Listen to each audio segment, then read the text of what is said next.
Namaste, good morning, and welcome to the Vedanta Society of Greater Houston and our class on the Gospel of Sri Ramakrishna. Om Sarva Jiva Papanashakaranam Bhaveshwaram Swikritam cha garbhavasa deha pashamidrisham Yapitam swalilaya cha yena divya jivanam Yapitam swalilaya cha yena divya jivanam Tannamami Deva Deva Ramakrishna Mishwaram Om Shri Vivekanandari Satchishya Supujitaya Shri Sharada Devya Virata Sevitaya Shri Ramakrishna Paramahamsaya Avatara Varishtaya Chate Namaha. We salute Sri Ramakrishna, God of gods and Lord of existence, who of his own free will took on human birth and lived a luminous life of divine play for the destruction of human ills. We salute that Avatara Paramahamsa Ramakrishna, who was worshipped by pure-hearted disciples like Vivekananda, and who was ceaselessly served by Sri Sharada Devi, the Divine Mother herself. Om Tavakatamritam Tabda Jivanam Kavibhiriditam Kalmashapaham Shravana Mangalam Shrimadatatam Bhuvi Grinanti Ye Bhurida Janah. O Lord, your nectar-like words are praised by the wise and all auspicious. They destroy the curse of evil, bring good to those who hear them, and bring new life to those who are scorched by the ills of worldly existence. Magnanimous indeed are they who spread your message. Om Shanti Shanti Shanti Hari Om Tat Sat. Om peace, peace, peace be unto us all. So we will continue our reading of the Gospel of Sri Ramakrishna where we left off last time. We are on September 9th, 1883, which was a Sunday that year. And it's on near the top of page 286. So Sri Ramakrishna, there was a break in conversation. Some gentlemen who had come to see Sri Ramakrishna, they had gotten up abruptly and left. And so then Sri Ramakrishna addresses him. Well, what do you think of Narendra, the future Vivekananda? He is splendid, Master. Yes, his intelligence is as great as his learning. Besides, he is gifted in music, both as a singer and player. Then, too, he has control over his passions. He says he will never marry. And so, of course, as we know, Sri Ramakrishna was full of praise for Narendra. Sometimes it took others some time to understand Narendra's greatness. Seems to have been impressed by Narendra from the very first sight of him. Some, like Swami Sharadananda, he at first thought that Narendra was overly casual and was not a good influence on one of his own friends. He had heard that one of his friends had gone astray in some sense. And when he met Narendra at this friend's house, he thought, oh, that's why my friend has gone astray. And so Narendra's greatness wasn't obvious to all at all times. And in defense of Swami Sharadananda, it might have been that at that time when he met Narendra, Narendra could be completely careless of his surroundings and careless of those who are around him. And so that what might appear like a nonchalant attitude towards everything and not observing proper social protocols and things that might have turned Swami Sharadananda, at that time Sharat Chandra, might have given him a bad impression. But soon, of course, he realized when he met Narendra again, he recognized his greatness. But Narendra's greatness wasn't always evident to all. But Sri Ramakrishna knew who he was, why he had come, what role he would play in Sri Ramakrishna's play. And everyone who tangled with Narendra's intelligence soon came to respect his extraordinary, penetrating insight. Sri Ramakrishna says here that his intelligence is as great as his learning. And so he makes a difference between the two, and there is indeed a difference. There are those who are very learned in the sense of having mastered many textbooks and maybe university lectures and so forth, but who are not endowed with penetrating intelligence.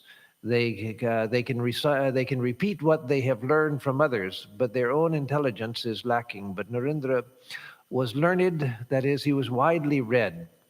And he was also deeply intelligent, both with a penetrating insight and with a practical intelligence as well. Much later, many years later, when he had become the world-famous Swami Vivekananda, Mr. Frank Leggett, who was a devotee of the Swami and a wealthy New York businessman, a man of the world, very much a man of the world. He was asked once how a man of the world like he had become a devotee of a mystic like Eastern mystic like Swami Vivekananda. And Mr. Leggett's response was very interesting. He said, I have never met anyone with as much common sense as Swami Vivekananda. So again, that practical intelligence, that deep insight, the wide learning and interest in many topics. But then Sri Ramakrishna also mentions his wonderful character, his control over his passions and so forth. So again, people who saw him more than once casually came to be deeply impressed with Narendra. And so M says, he is splendid, master. Well, that I have already read. Yes, his intelligence is as great as his learning, etc. So M, once you said that one who constantly talks of his sin really becomes a sinner. He cannot extricate himself from sin. But if a man has firm faith that he is the Son of God, then he makes rapid strides in spiritual life. So yes, that's something that we know that Sri Ramakrishna would often say. And he would paraphrase the Ashtavakra Samhita, which says, Mukta bhimani mukto hi baddho baddha bhimanyapi. One who thinks I am free is free indeed. One who thinks I am bound becomes bound indeed. As one thinks, yamati sagatir bhavet. As one thinks, so does one become. And so Sri Ramakrishna would often say that one who thinks I am a sinner becomes a sinner. One who thinks that I am free becomes free. And so M is quoting that back to him, as M would often do. Again, Sri Ramakrishna would sometimes ask him about his understanding, and sometimes M would just offer it. So the master, yes, faith. Yes, faith. What tremendous faith Krishna Kishore had. He used to say, I have spoken the name of God once. I have spoken the name of God once. That is enough. How can I remain a sinner? I have become pure and stainless. One day, Haladhari said, Even Ajamila had to perform austerities to gratify God. Can one receive the grace of God without austerities? What will one gain by speaking the name of Narayana only once? At these remarks, Krishna Kishore's anger knew no bounds. The next time he came to this garden to pick flowers, he wouldn't even look at Haladhari. And so this is interesting that Krishna Kishore, a devotee of Sri Ramakrishna and a great devotee, he had such faith in the name of God, as we'll see further, that he had this attitude that I have chanted the name of God once. Of course, he had done it much more than once, but in his mind, I have chanted it at least once, and how can I be a sinner? The power of the name of God is so powerful that how can I remain a sinner? I've chanted the name of God once. So Sri Ramakrishna is presenting him as an example of the faith that one needs in spiritual life. And when Haladhari, who was one of Sri Ramakrishna's distant relatives, who lived with him years earlier than Hazara, before Hazara came to Dakshineshwar, another distant relative, then Haladhari was in some ways like Hazara. He was something of a hypocrite and a little full of himself, and thought a great deal of his own spirituality and spiritual knowledge. And so Haladhari said that even Ajamila had to practice austerities. What good will chanting the name of Narayana once do? So that refers to the story most of us know. For any of you who don't know the story, there was a man named Ajamila who had a son that he named Narayana. As in India, people often give their children spiritual names, names of God, and so in this case, Narayana. Ajamila didn't live a very virtuous life. But when he was on his deathbed, he called out to his son Narayana, and calling out Narayana, and then he died, having uttered the name of his son Narayana, again with the intention of getting his son's attention. But because he had chanted the name of Narayana, the name of God, that said that when Yama came to take him, that he was taken to Vaikuntha, the heaven of Vishnu, instead. So it's somewhat, I have to admit, it's a somewhat far-fetched story. So I have sympathy with what Haladhari said. But Sri Ramakrishna was giving the example of faith, and Krishna Kishore as faith. And so he says that Krishna Kishore became so upset with what Haladhari said, that chanting the name of Narayana is not enough. He must have practiced austerities before that for the story to be true. That Krishna Kishore wouldn't even look at Haladhari after that. So he goes, Sri Ramakrishna continues, Haladhari's father was a great devotee. At bathing time, he would stand waist deep in the water and meditate on God, uttering the sacred mantra. Then tears would flow from his eyes.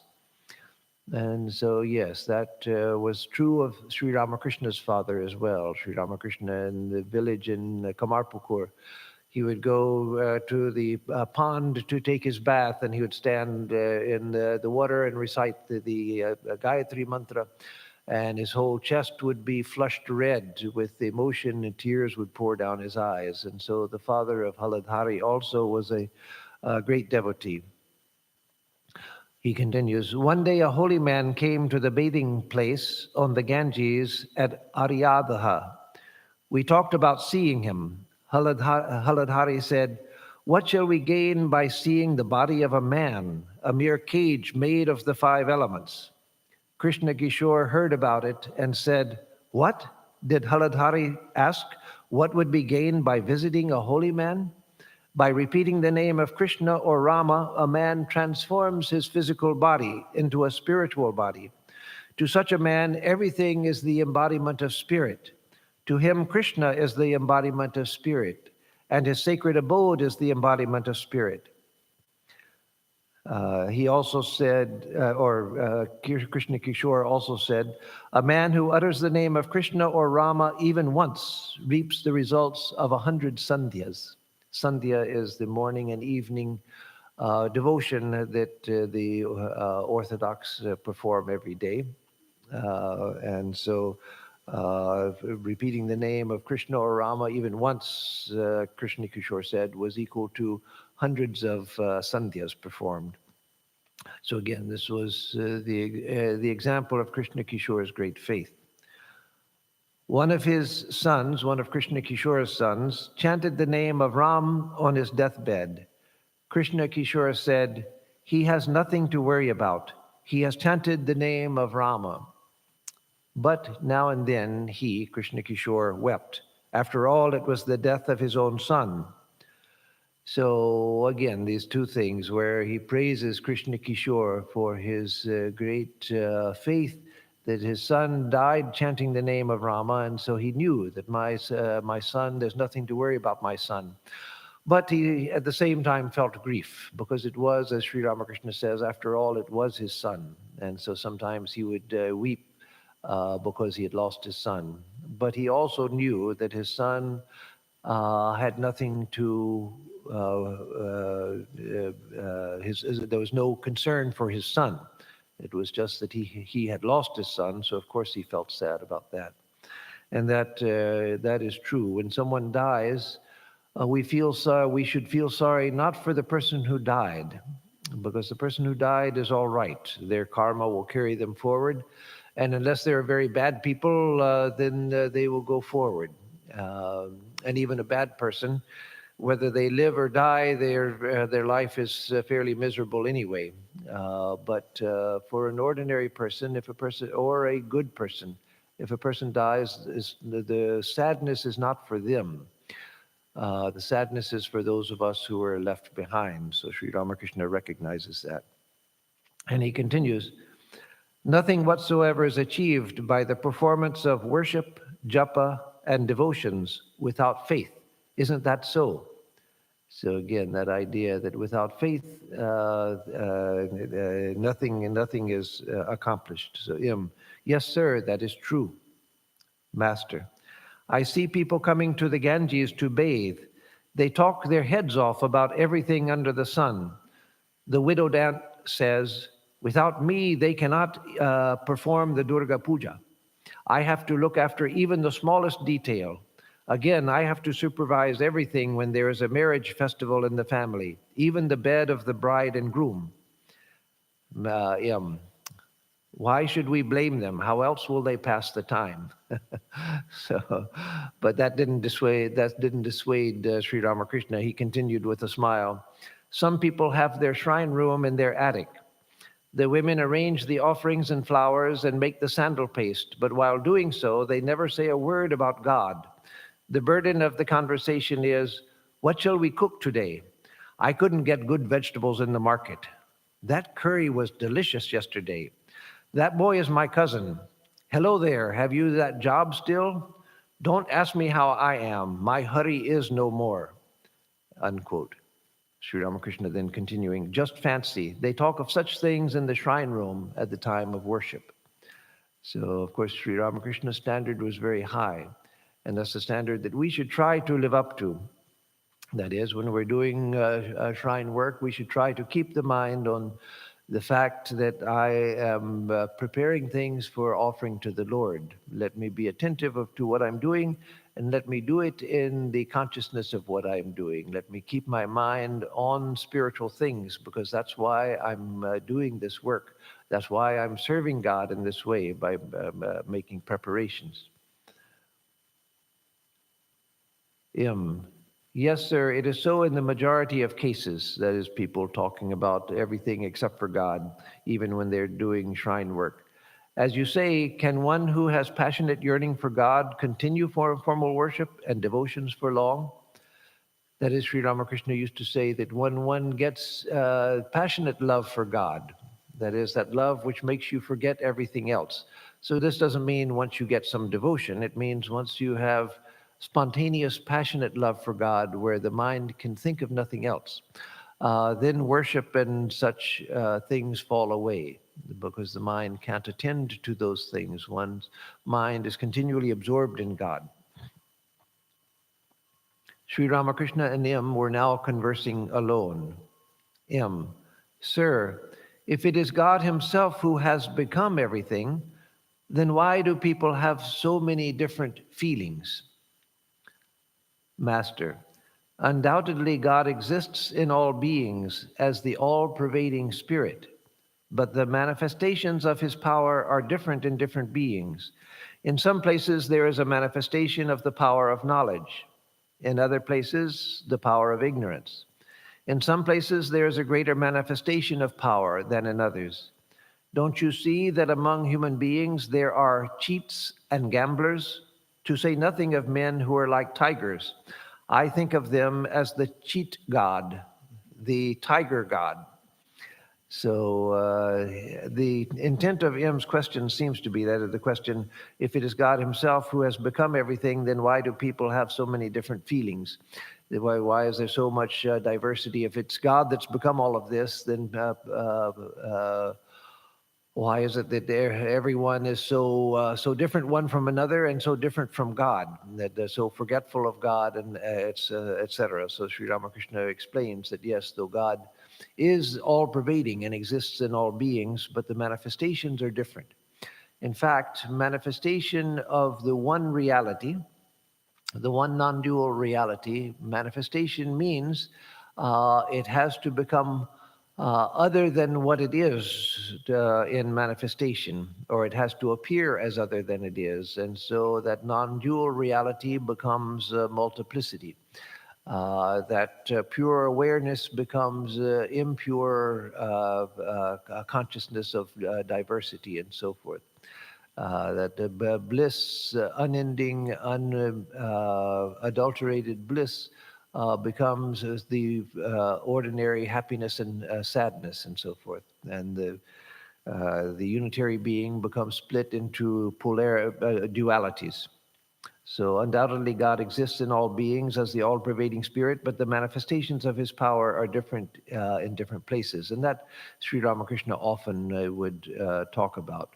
That some places greater knowledge is manifest, and some other places means people. And some people, patra, the recipient, some people the manifestation of ignorance is greater, some the manifestation of knowledge is greater. Some holiness is more manifest, and some great worldliness is more manifest. And so then he mentions that in some places God is manifest as a cheat and as a gambler, and that he calls them the cheat god and the tiger god. Him with a smile: we should salute them from a distance. If we go near the tiger god and embrace him, he may devour us.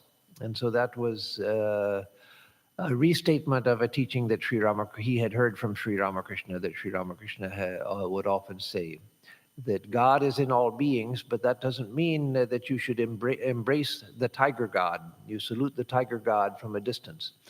And he would say that evil company, you shouldn't hate them.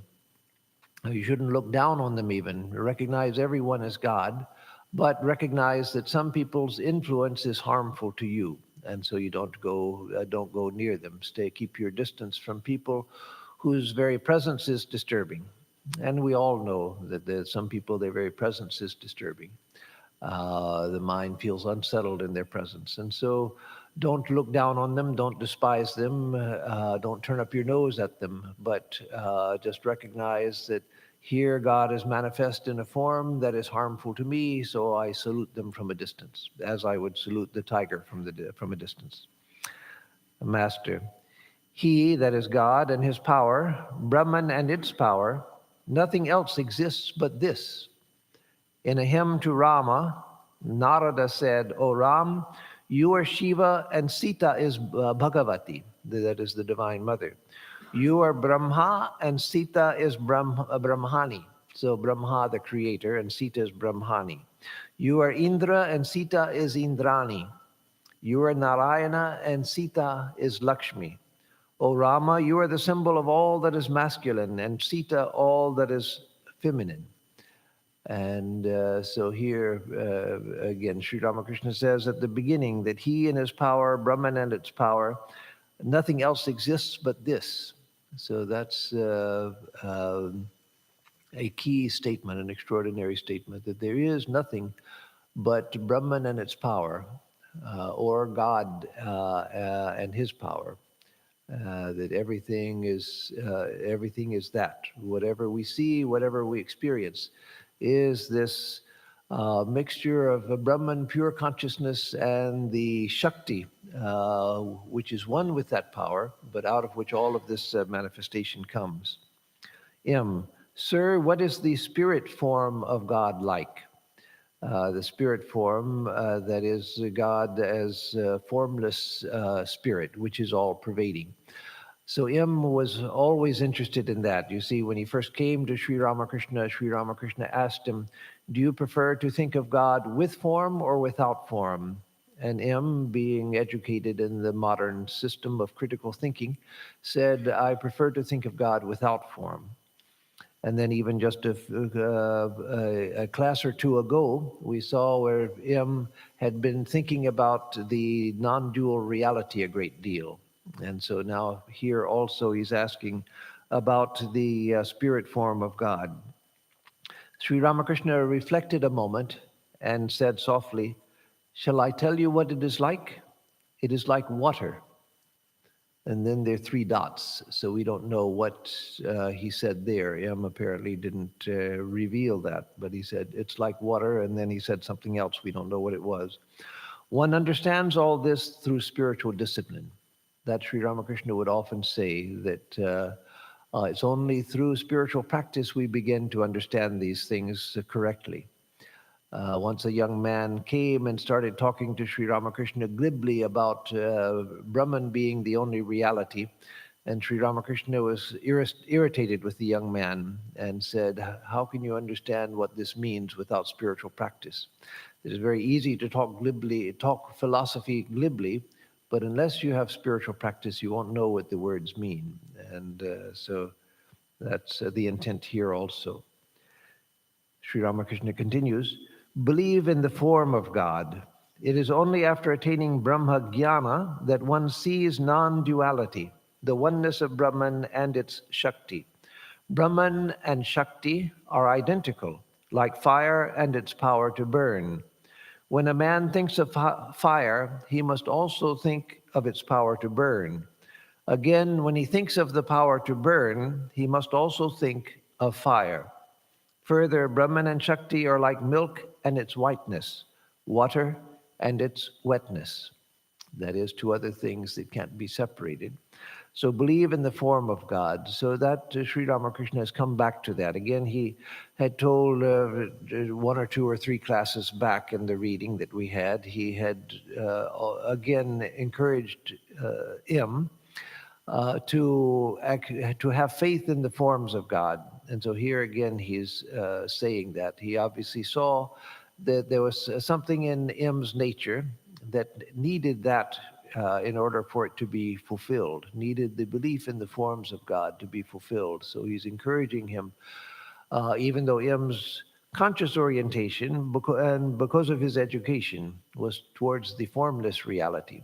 But Sri Ramakrishna is encouraging him to believe in the forms of God. That it's only after Brahma Jnana, after the knowledge of Brahman, that one sees that Brahman and its Shakti are one. And we remember that that Totapuri didn't realize Sri Ramakrishna's non-dual guru, Advaita guru, when he came to Sri Ramakrishna and taught him that at first Totapuri he had attained to Nirvikalpa Samadhi, the knowledge of Brahman, but he rejected Shakti. But it was because of the 6 months he stayed in Sri Ramakrishna's company that he finally came to accept the reality of Shakti as well. So Sri Ramakrishna used to speak of that oftentimes, that Brahman and its Shakti are non-different. That just as you can't separate the power to burn from fire, or you can't separate wetness from water, or whiteness from milk. So you can't separate Brahman and its Shakti. That Brahman is the transcendental consciousness, the one non-dual reality, but its Shakti is the Shakti of that Brahman. Now again, this is not the traditional Advaita of Shankaracharya. Some people try to harmonize the two, and that's okay, because they're obviously Shankaracharya was a great man of illumination, as was Sri Ramakrishna. But I think that a lot of energy is uselessly wasted just in trying to insist that Sri Ramakrishna and Shankara were the same. No, the emphasis in Sri Ramakrishna obviously is different. That doesn't mean that Shankaracharya was bad or wrong. It means that Sri Ramakrishna came to give a new emphasis. And part of that was the identity between this universe and the ultimate reality. Not meaning that the universe as we see it is the ultimate reality. No, we see a material universe. We don't see Brahman. We don't see consciousness. But that in the highest division, after one realizes Brahman, one comes back and sees that everything here is a manifestation of that same reality. And one sees that there's no difference, and that he develops in what is coming. So we'll continue with the reading. Sri Ramakrishna continues, but there is a stage beyond even Brahma Jnana. After Jnana comes Vijnana. He who is aware of knowledge is also aware of ignorance. The sage Vashishta was stricken with grief at the death of his 100 sons. Asked by Lakshman why a man of knowledge should grieve for such a reason, Rama said, "Brother, go beyond both knowledge and ignorance." Then Sri Ramakrishna continues, he who has knowledge has ignorance also. If a thorn has entered your foot, get another thorn, and with its help take out the first. Then throw away the second also. So here, there's a stage beyond even Brahma Jnana, that after Jnana comes Vijnana. And so that Sri Ramakrishna would often say, and that's considered one of Sri Ramakrishna's contributions to the world of Vedantic thought. He used to say that he had offered certain new things to the Vedantic thought, and this is certainly one of them, where he said that Vijnana was a state beyond ordinary knowledge, where one, as he would say, one goes step by step to the terrace on the roof of a house, denying one step after another in order to get to the terrace, saying not this, not this, not this, like in the Vedantic meditation process. But when one comes to the roof of the terrace, one sees that the terrace and the steps and everything are all made of the same material, the same bricks and mortar, etc. And so then one has higher knowledge. And so in spiritual life, on the path of knowledge, one says not this, not this, not this, until one realizes the highest knowledge, as Totapuri had done. But then comes the higher knowledge when one realizes that, but even this which I had rejected, this is that same reality. Again, it's important to know that's not seeing the world as we see it. It means seeing it with completely new eyes, where there's no distinction between knowledge and ignorance. And that's what he's emphasizing here. He says, he who is aware of knowledge is also aware of ignorance. And that we see again in Totapuri. Totapuri was a great soul. He had attained to Nirvikalpa Samadhi. He had realized Brahman. And so we who know the story of Ramakrishna and of Totapuri, it's easy to start thinking of Totapuri as a second-rate person who didn't have the intelligence to realize the state of Vijnana. But no, he was a great soul, and Sri Ramakrishna himself had great reverence for Totapuri. He wouldn't even say his name as in the traditional manner of respect, where you don't repeat the name of your guru. So he would call him Nangta, the naked one, because he went about naked, as some traditional sadhus and some sects did. I remember when I was at Belur Mutt as a brahmachari in the training center, there's always a barber who lives at Bellermutt and shaves the head and face of the monks. That's his duty. He lives there, and there are over 200 monks living at Bellermutt, so there's always a lot of work to do. Plenty of customers. He doesn't have to wait for customers to come to him. Customers are waiting for him. So in those days, there was an old man named Muradram who was from North India, and he was the barber, and a very funny man. He had lived in Bellermutt for many, many years. And again, he was a householder. He had wife and son in his village back in, I believe they lived in UP, so he'd have to go a long ways once or twice a year to see them. But I once asked him about his guru. I knew that he'd been initiated, so I asked him, who was your guru? And he said, Dariwala Baba. That is the one with the beard. And so then I knew it was Swami Virajanandaji, who had been his guru, because he was the only president of the order who kept a big full beard. So Sri Ramakrishna had great respect for Totapuri, but Totapuri had attained to knowledge, the knowledge of Brahman, but he still made a distinction between knowledge and ignorance, and that's why there were several instances that we know, as told by Sri Ramakrishna, where Totapuri would get upset with people for disrespecting his fire, the sacred fire he would build and meditate in front of. And Sri Ramakrishna would laugh and say, the one who says that sarvam kalvidam brahma, everything is Brahman, now is getting angry at Brahman for a trifle like this. And so through Sri Ramakrishna's company and the grace of the Divine Mother, Totapuri finally attained to Vijnana, where he saw that there was no difference between knowledge, and he saw that knowledge and ignorance were both manifestations of the same Shakti, and he saw neither knowledge nor ignorance. So then when Lakshmi, he mentions this instance when Lakshman noticed that Vasishta, the great sage, when his 100 sons had died, Vasishta began to weep, and he was a great sage. Why should he weep when his sons died? He should be even-minded.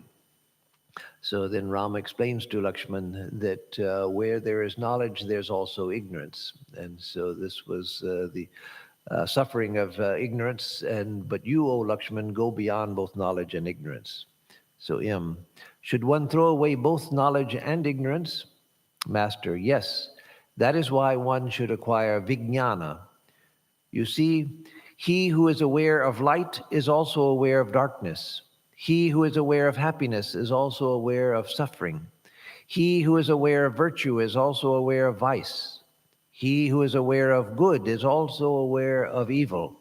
He who is aware of holiness is also aware of unholiness.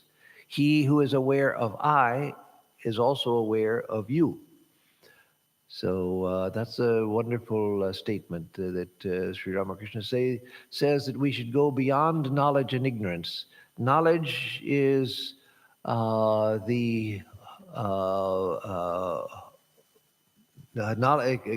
here he's talking about the knowledge of the truth. He's talking about knowledge in two senses, actually, here. One is those like Vasishta and his own teacher Totapuri, though he's not mentioning him in this narration. Those who had attained to the supreme knowledge of Brahman, the experience of Brahman, but who still made a distinction between knowledge and ignorance, between knowledge and Maya, delusion, between freedom and bondage. That is, bondage, ignorance, Maya, all of those were still realities to them in their thinking and in their experience. And so Sri Ramakrishna says that we have to go beyond both of them, that where we have awareness of these distinctions, then we have joy and we have sorrow, we have right and we have wrong, we have purity and impurity, all of these things. So what is vijnana, he asks? It is knowing God in a special way. The awareness and conviction that fire exists in wood is jnana, knowledge. But to cook rice on that fire, eat the rice, and get nourishment from it is vijnana. To know by one's inner experience that God exists is jnana. But to talk to him, to enjoy him as child, as friend, as master, as beloved, is vijnana. The realization that God alone has become the universe and all living beings is vijnana. So vijnana, he says, is special knowledge, and that's the meaning of the word. Jnana, the word jnana means knowledge, and vijnana means vishesha rupena, that is knowledge which is special knowledge. And so he gives the example of knowing that knowing about fire is knowledge, knowing what fire is, knowing what fire's power is, etc. That what can be done with fire, that is knowledge. But vijnana is using the fire to cook your meal and to nourish yourself. And so applying that to the spiritual realm, knowing the one reality is knowledge.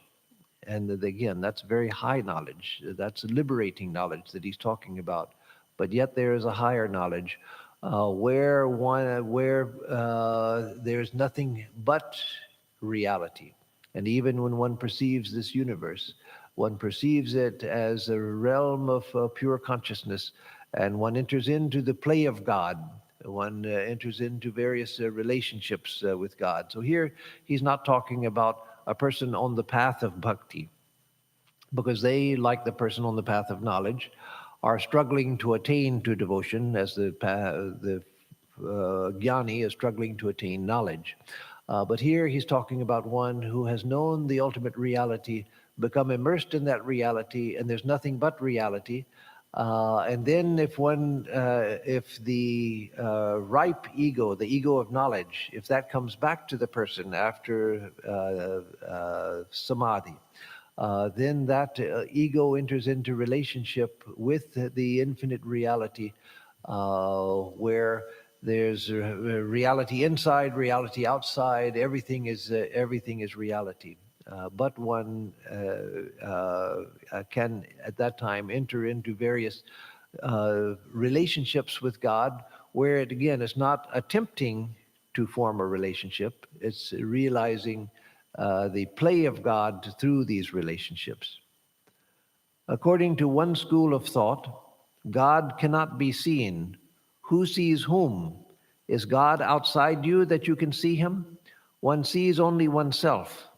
Having once entered the black waters of the ocean, the ship does not come back, and so cannot describe what it experiences. So here he's talking about what is usually considered the highest state of knowledge, where God can't be seen because God can't be objectified. So you can't see God as an object, that God is the innermost reality, the unseen seer, which is our own self. So he says here that having once entered the Kalapani, the black waters of the ocean, the ship doesn't come back. And again, that was a belief around the world among sailors and so forth, that if you went too far into the ocean, then there was no return. And so when one identifies fully with the Brahman, then who is to return to what? There's no world, there's no ego, there's no body, there's no time, there's no space, there's no place because there's no space. There's no path to come back. There's only one is lost in identity with Brahman, but that shouldn't be considered lost in the negative sense. It should be considered lost in the sense that one has found oneself in Brahman, but the old self is lost forever. M. It is true, sir. As you say, having climbed to the top of the monument, one becomes unaware of what is below. Horses and carriages, men and women, houses, shops, and offices, and so on. I think it's called the Octoloni Monument in Calcutta, Sri Ramakrishna used to use that as an example, that when you climb to the top of the monument and you look down, everything looks insignificant. And so here M is using it to say that if one goes high enough, one doesn't see any distinctions at all. Then the master says, I don't go to the Kali temple nowadays. Is that an offense? At one time, Narendra used to say, what? He still goes to the Kali temple? So here Sri Ramakrishna is saying that I don't go to the Kali temple nowadays. And that we don't know why, but certainly in the case of Sri Ramakrishna, it was because of the mood that he was in. It wasn't just because, who wants to go to the Kali temple? No, not like that. Who's going to bother? No, not like that. It was because his mind was in a particular state where there was the very idea of going to the Kali temple wouldn't have fit with the state of mind the spiritual state of mind he was in. And he asks him, is that an offense that I don't go to the Kali temple? And of course, for one like Sri Ramakrishna, there was no offense because he was always immersed in God. And that mood itself of not going to the Kali temple was a divinely inspired mood. But sometime either he was testing M's understanding, asking him that question, or sometimes Sri Ramakrishna would spontaneously go into the attitude of a child, where he had the innocence of a child and the sort of simplicity of a child, not knowing what he should do and should not do. So which of those we don't know. He says that at one time Narendra used to say, what? He still goes to the Kali temple? Meaning Narendra at that time was a member of the Brahmo Samaj. He had taken a promise not to bow down to images. He hated the idea of image worship and temples and all of that. And so he thought Sri Ramakrishna is such a pure soul, such a high soul, such a spiritual soul, and still he goes to the Kali temple as if he were some superstitious priest or something. But that was because of Narendra's attitude, which had been influenced by his studies and by the Brahmo Samaj and by his own thinking. It's very easy to think, it's a simple thought process to think that, well, how could God be in an image? God who is if there is a God, then God is infinite, God is all-pervading. And what is this bowing down to a piece of clay or a piece of stone? And so that was Narendra's attitude, an attitude which had become very popular in what Sri Ramakrishna used to call young India, or young Bengal, as he would call, because Bengal at that time was the center of the British Empire. And so the young people found that very attractive because the logic of it is very simple, very straightforward, and seemingly rock hard. Of course, it wasn't, but it seemed that way. And so Narendra had that idea. So again, he says, is my not going to the Kali temple an offense? And so M says, every day you are in a new state of mind. How can you ever offend God? And certainly that's true. And Sri Ramakrishna was in a new mood every day, not in the sense that we might be, that one day, well, I'm interested today in Vedanta, the next day I'm interested in Sufism, the next day I'm interested in Buddhism, and the next day in Native American spirituality. All of those are good things, but I can't settle with a particular practice or a particular attitude, and so I just sort of jump around and taste a little bit of everything, unable to settle down. But Sri Ramakrishna wasn't like that. Of course, his mind would plunge into the depths of whatever attitude, and he saw all of them because he had realized the truth through many paths. Whatever attitude arose in his mind, he would plunge to the depths of it, and through that come to the knowledge of divinity. And so, Master, someone said to Sen about Hriday, he is very ill. Please bring 2 pieces of cloth and a couple of shirts for him. We will send them to his village. Sen offered only 2 rupees. How do you explain that? He has so much money and yet he is so miserly. What do you say to that? So Sen, we don't know which Sen that was. Sen is a title. last name. And so Sen, who is a very wealthy man, he's asked, Rita is very ill, let us send some cloth and a little money to him to help him out, Sri Ramakrishna's nephew. And this very wealthy man only offered 2 rupees. And so Sri Ramakrishna asks, how can you explain such miserliness? And that's the experience of many people. When I was at Ridgely Manor for many years, we were just starting up this huge project, very expensive project, where we had to raise a lot of money to pay off a huge loan that we had taken, and a loan had high interest on it, and so it was a very expensive undertaking.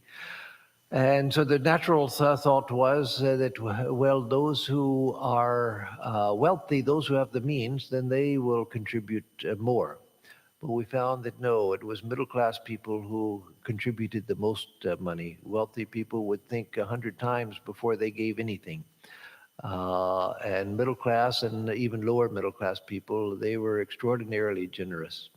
And then I read in the literature about fundraising and so forth that is the general experience, that most money for charity comes from ordinary people, not from the wealthy. The wealthy may sometimes give large sums, but usually it's to get their name on something. They give it if it's going to mean their name is in the newspaper, or their name is on a building, or something like that. But it's the ordinary people who are the most generous. So M says in answer, those who seek God cannot behave that way, that is, being so miserly. I mean those whose goal is the attainment of knowledge. Master, God alone is the reality, and all else is unreal. God alone is the reality, and all else is unreal. So the conversation of the day closes there on a very, very high note. God alone is real, all else is unreal. So we'll stop there, and next time begin on Saturday, September 22nd, 1883.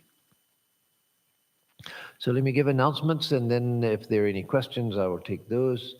So for announcements, on Sunday, we will have questions and answers. So if you have any questions, please send them in by email, either to info@houstonvedanta.org, our email, which is on the website, or if you have it, you can send to my personal email the questions for Sunday, and I will use those to make a talk. And on Tuesday, we will continue the study of the Katha Upanishad. And on Thursday, next Thursday, we'll continue with the Gospel of Sri Ramakrishna. And as I've been announcing, let me say once again that in the middle of June, after the 13th of June, 13th is a Sunday, which I'll mention what we're doing in just a moment. But after that, we're going to open to in-person classes and lectures. So from the 15th of June, when we have our Upanishad class, and then the following gospel class on the 17th, and then the following Sunday, we will have in-person meetings here, but we ask that only people who have been vaccinated come for the health and well-being of those who do attend. So in time, of course, we'll open to everybody. And those who are not vaccinated, they can come to visit and so forth. But for the in-person classes, we ask that only those who have been vaccinated, they come. And we will have the chairs arranged, spaced out, so that people who are from the same family group, they can sit together, but others there'll be some distance between chairs. And so we look forward to seeing you back in person. We will continue with the live streaming of everything, but we look forward to having people here in the audience once again, and being able to see you. We won't have the Sunday food for now, because again, we want to start slowly and safely, make sure that everything goes well, that the trend in the larger society is still going down, where the pandemic is under greater and greater control. And then gradually we will reduce restrictions, but we're going to start slowly. So the other announcement is on June 13th, we will have an open house at the new retreat, the Lone Star Over Trinity Retreat, meditation retreat in Trinity, Texas. We will be sending out directions how to get there and the timings and all of that. But we're planning to start at 12 o'clock there at Trinity. And from right here where we are in our center, it takes about a little less than 2 hours to get there. People who live in the north of Houston, it'll be considerably shorter. But from right here on the far western side of Houston, it takes about an hour and 45, an hour and 50 minutes to get there. So we'll send all of that information to you. It's an occasion for people to see the new retreat property, a property that we think is very beautiful. It will serve as a beautiful retreat center as we develop it. And so an open house means you'll come, we'll have picnic lunch provided for everyone. And you'll be able to see the little cottage, which we are in the process of renovating, see the land and what ideas we have for that. We may have we'll have a little gathering, maybe a guided meditation there. And so it'll be a relaxed and fun event for everybody. So hope that many people can come. And again, we'll send out directions and all of that soon. So that's all of the announcements. No question. Oh, okay. You have one. Okay, Sudanji, what is your question first?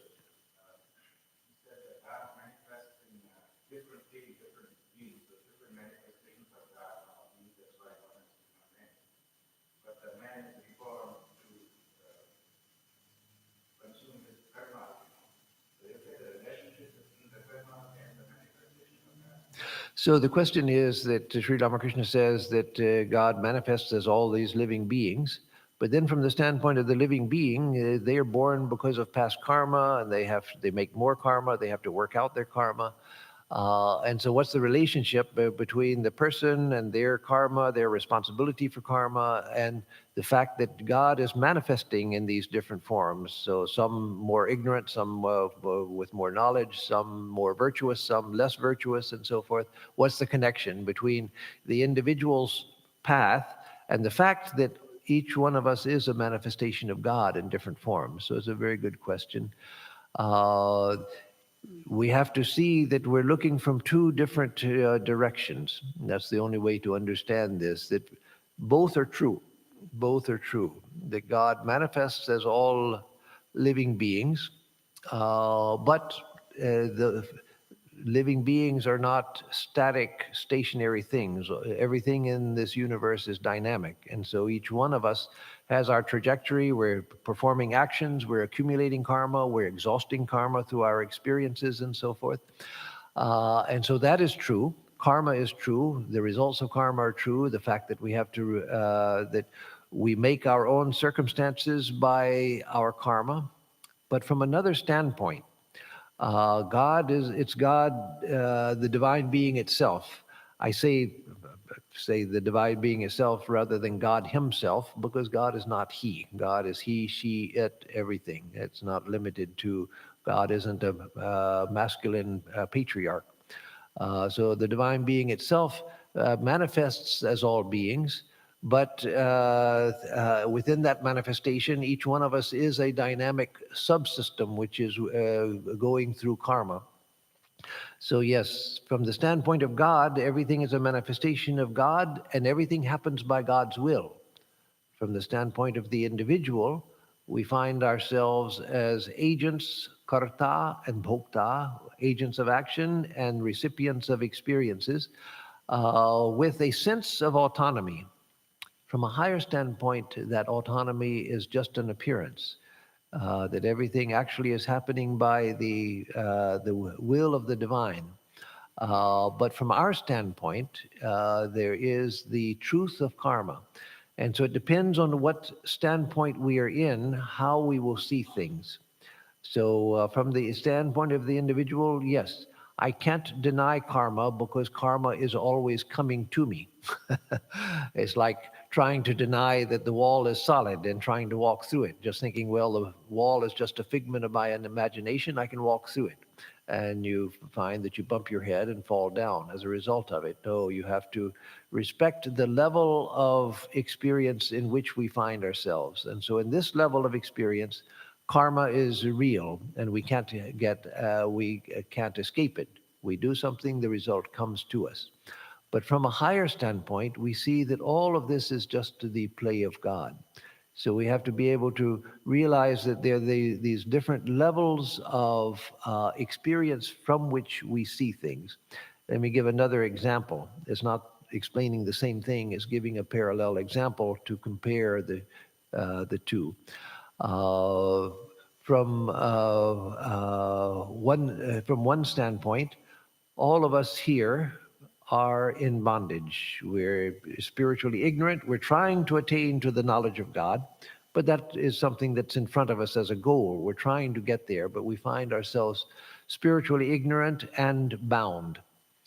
But from a higher standpoint, great souls like Swami Vivekananda, Swami Brahmananda, and of course Ramakrishna knew that everyone here is perfect already. They see everyone as perfect. Everyone is just playing a role. Everyone knows themselves to be Brahman. And yet you ask any of us here, and none of us know, except for theoretically, none of us know that we are a Brahman. But the sage sees that, no, everyone is perfect already. So there's this contradictory situation because of the level of perception. And so we always have to know which level of perception we are seeing things from. It's like the fact that light in some experiments behaves like particles, and in other experiments, light behaves like waves. So there's the particle nature of light and the wave-like nature of light. The two are contradictory. A particle is not a wave, and a wave is not a particle. But these two different ways that the same light seems to behave depending on the way we look at it, that is, experimentally look at it.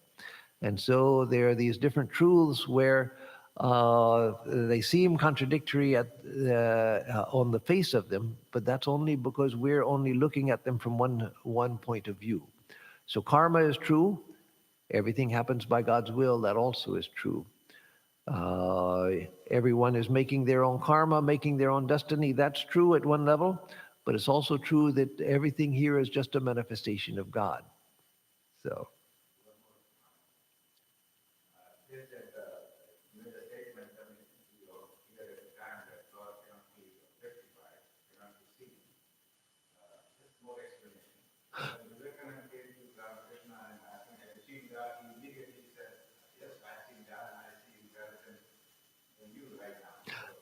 Yes. So that Suren is asking about the fact that Sri Ramakrishna says that Sri Ramakrishna says, some say that God cannot be seen. That is like entering into the Kalapani, the black waters of the ocean where the ship never returns. And and yet Sri Ramakrishna, when he was asked by Narendra, have you seen God? He said, yes, I see him more clearly than I see you before me, and I can teach you to see God also. So how to reconcile these? Where they're talking about two different levels of experience. That there is the level of experience where one experiences God, has an experience of God, a vision of God, etc. And even with these eyes, one can see God manifest as a form, or in higher states, it's not with these eyes, but the inner eye, one sees God in form. But then Brahman itself can never be objectified. So Brahman is the unseen seer, the subject of all subjects, the self of the self. And so from that standpoint, Brahman can't be seen. So there are experiences like Arjuna and the Gita. He had the experience of the Vishwarupa Darshana, where he saw the universal form of Sri Krishna. And so the there was the experience of a God. And so there are various spiritual experiences like that where one has the direct experience of God. But then in the very highest experience, one knows Brahman only through identity. One can't see God. And so that's the significance of that. So now, is there Vijnana Yoga like Jnana Yoga? That is a good question. There is Vijnana Yoga like Jnana Yoga. Not traditional Vijnana Yoga, but that's what Swami Vivekananda taught. Swami Vivekananda taught Vijnana Yoga. It was never called that. He didn't say that. But Vijnana Yoga means that Swamiji taught us to see God with, to see everything as God. In the state of Vijnana, as Sri Ramakrishna described it, it's seeing that there is no distinction between Brahman and Shakti. And so Swami Vivekananda wanted us to start from understanding that. That's not realization, that's not the state of Vijnana, but taking that as our understanding and approaching that, seeing God manifested everywhere, seeing everything as the divine being, and trying to realize that divine being in everything, seeing God with open eyes, worshiping God as everything. So that is that could be said to be Vijnana Yoga. And then are there degrees in realization? The highest being, yes, of course there are degrees in realization. Yes, there are various degrees of realization. So shall we also consider that this body is the manifested temple in which we are responsible for giving birth to the spirit? This entire process of life has felt like the process of birth. So yes, this body is the temple of God. And it is through this human incarnation that we can realize God. We may go to heavenly worlds or darker worlds in between lifetimes, depending on our karma. But those are not realms where we realize God. Those are realms where we reap reward or punishment for our karma. But it's here in this world, in a human body, that we can realize God. So this is the temple of God, as Swami Vivekananda said. It's the Taj Mahal of temples, he says. The human body is the Taj Mahal of temples, and that God should be worshipped in the temple, which is the body. And it is giving birth to the spirit. As I think it was Meister Eckhart said, that Christ may be born in Bethlehem 1,000 times, but until he is born within our hearts, then what good has that done for us? Yes, the birthing of the spirit within the heart is the very purpose of human life. So with that and those good questions, I will conclude. And so let me give the closing chant. Om Niranjanam Nityam Anantarupam Bhaktanukampa Dhrita Vigraham Vai Ishavataram Parameshamidhyam Tam Ramakrishnam Shirasa Namama. We bow in adoration to Sri Ramakrishna, who is stainless, eternal, infinite, the worshipful Supreme Lord, who took birth out of compassion for all. Om Shanti Shanti Shanti Harihi Om Tat Sat. Om, peace, peace, peace be unto us all.